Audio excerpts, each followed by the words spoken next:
Windows 11 is quietly hiding a setting that could be filling up your storage or slowing down your PC right now, and Microsoft buries it so deep, most people never find it.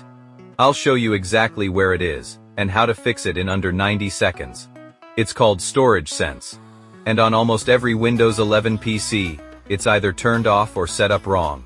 That means temp files, old downloads, and recycle bin junk just sit there, forever, quietly eating your space. Here's how to fix it.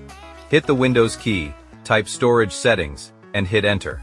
You'll already see your drive usage right here. Now scroll down and click Storage Sense. If it's off, turn it on. Set it to run automatically. I'd choose weekly, not monthly, especially if your drive fills up fast. Now, here's the part almost nobody touches. Click into Temporary Files. This is where the real junk hides: Windows Update leftovers, temporary internet files, delivery optimization files. On my PC, this alone freed up 4 GB.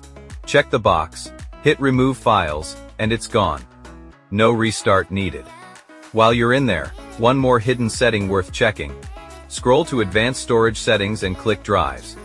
A lot of people don't realize OneDrive is silently syncing and duplicating files in the background, doubling up your storage without you knowing. If you're not actively using OneDrive, turn off backup right here.